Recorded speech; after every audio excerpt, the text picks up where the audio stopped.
It's the middle of summer, and we're going to show you some more of our garden and see what it looks like in the summer. It's been a really hot year, and a lot of the grass has died back, and it's been a really dry year too. You can hear my dogs barking in the background. My peach tree is doing okay. We've had to keep water on it a lot because it's young and we don't want it to die because of the dry and the heat.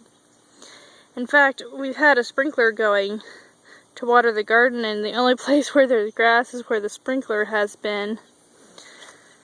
And our herb garden is doing pretty well. We're losing the mulch a little bit. Need to add some more of that. And those black raspberries, you can kind of see some of them are dying back. There's a lot of vines and weeds in there too. We need to clean that out. And some of these herbs are doing okay, but they've been getting watered by the sprinkler a little too, otherwise they'd be dead. This is a pretty big bell pepper plant. And it's purple bell peppers. You can see one right there. It's kind of small. Maybe it'll grow bigger. We hope so. We'll just have to see. And my neighbor has a bunch of apple trees. They don't fall in this yard, but he planted a whole big garden. See, all kinds of things in his garden. Oh, all the way over there. He even has corn. And those are my grapevines that never ever have grapes. Alright. These are a bunch of different kinds of peppers.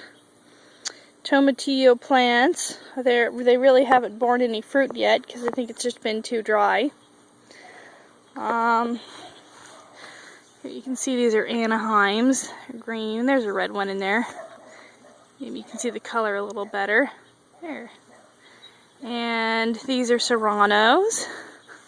They seem to be doing great because they get a little bit of water every day, and that's about all they need, and they really like the heat.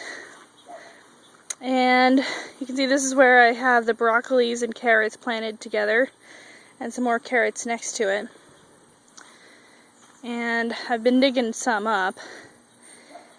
And this is dormant. This is where we had the garlic, and we picked it all.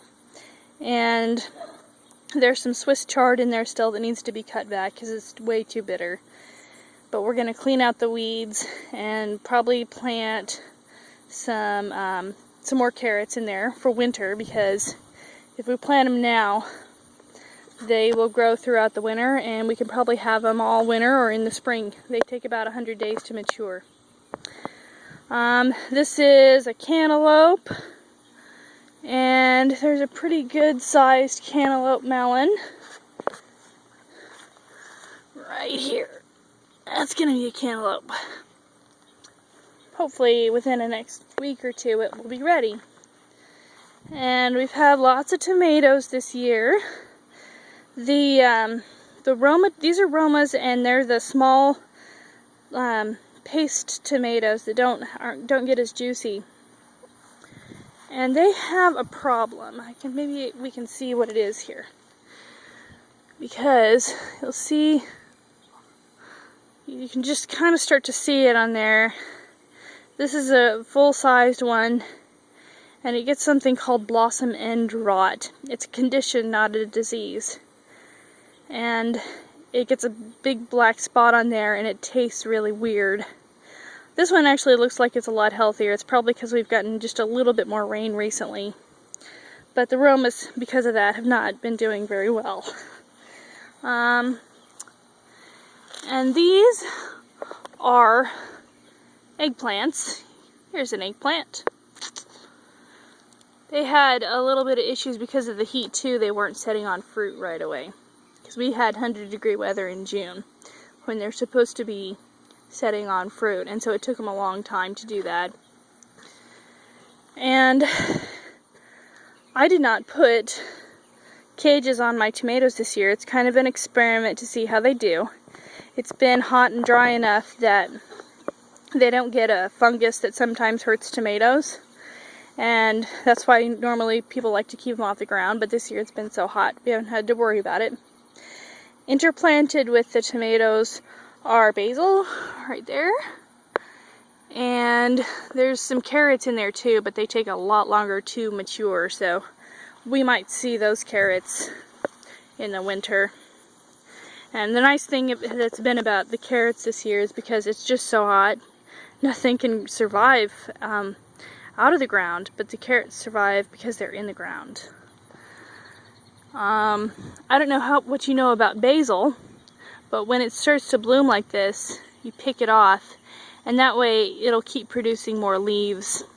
If you let it go to seed too much, the leaves will get real tiny. It's already gotten a little bit woody. The bottom stem is woody, and so that means it's a little bit more bitter and stronger. But I don't mind that because I really like basil.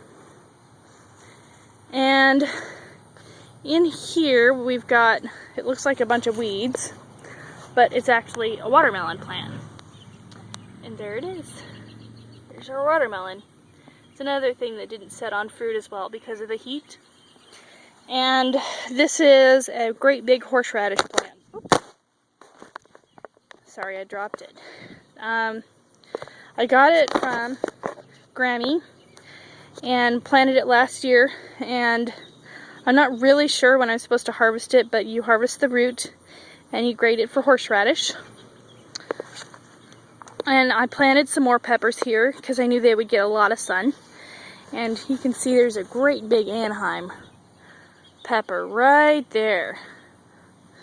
But really, these ones have gotten so much sun that this wasn't the right place to put them because it's been so hot. They haven't really been setting on fruit as much. I think that this is suffering from the same, you see that spot in there? I think that's suffering from the same blossom end rot that my tomatoes have. So anyway, I did get quite a bit weeds this year. I was going to try putting straw on, but it's been hard to work in the garden because it's been so hot. And also, this is our compost. And you can see we haven't mowed in a while because there just hasn't been that much grass. It's pretty long. Anyway, that's my garden.